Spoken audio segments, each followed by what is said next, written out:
At this time, we're going to continue our worship of God and bringing the tithe and the offering. And we bring it forward, we bring it to the altar, and we bring it with a purpose. And I want to share something with you out of the scriptures before we bring it, because God has a lot to say about giving, and He has a lot to say about what He wants to give to us. So it may seem impossible, in thinking of tithing and giving to God, that less could ever equal more, because if we give, we have less. But how does that equate to more? But God's blessing makes the difference. Less truly brings more. So let's look at Leviticus 25, 1 through 5, and then 25 through 22. And I'll read it to us as we think about this. And the Lord spoke to Moses in Mount Sinai, saying, Speak unto the children of Israel, and say to them, When you come into the land which I give you, then shall the land keep a Sabbath to the Lord. So 6 years thou shalt sow thy field, and 6 years thou shalt prune thy vineyard, and gather in the fruit thereof. But in the 7th year shall be a Sabbath of rest unto the land, a Sabbath for the Lord. Thou shalt neither sow thy field nor prune thy vineyard. That which groweth of its own accord of thy harvest thou shalt not reap, neither shall you gather the grapes of the vine undressed, for it is a year of rest unto the land. So they gave a whole year of rest to the land, which meant there was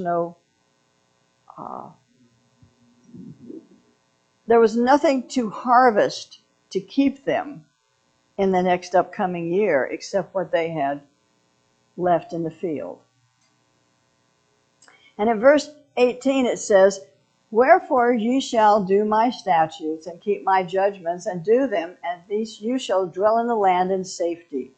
And the land shall yield her fruit, and you shall eat your fill and dwell therein in safety.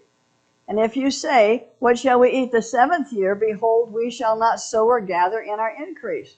Then I will command my blessing upon you in the 6th year, and it shall bring forth fruit enough for 3 years. And you shall sow the 8th year, and yet eat of the old fruit until the 9th year, until her fruits shall come in, shall you eat of the old store. So, just as God commanded a day of rest for His people, which would be a Sunday, Christians celebrate on Sunday, He also commanded a year of rest for the land. And this was good stewardship for the land. Good stewardship over God's creation. The land rest would allow the land to retard the rate of salt content in the soil that was caused by irrigation as they irrigated their crops. And if it required all the annual produce of the field to support the inhabitants, how could the people be nourished in the 7th year? Because they're used to sowing and reaping in the same year. And it was to this that God answered. God sent His blessing in an unexpected manner on the 6th year, and it brought forth fruit for 3 years. So that was the 7th, 8th, and the 9th year.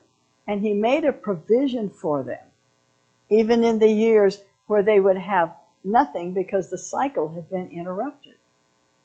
Now, we may think that if we tithe, how can we do as much with 90% as we would have done with 10%? Or 100%, actually. But the answer is clear because of our obedience in tithing. Obedience is very important to the Lord. God commands a blessing into our lives, and those that are tithers can attest to this. In reality, it's not that we will have less, but we will have more, because God's blessing makes the difference. So we give today, and by subtraction we have less, but by God's commanding blessing, then we will have more. And so God has a peculiar economy that He has for His people. And in His economy, Until you experience it, it's hard to understand. But once you experience it, it's very interesting how he can bring you more when you have less to spend. And that's a good news in this time of financial inflation that we're dealing with right now. Kind of things going back and forth, right? God knows how much it's going to take you to get through. And he will command the blessing over you as you are faithful to tithe and to bring offerings and do with less. He will bring you more. So we will bring our offering and our tithes to the altar this morning.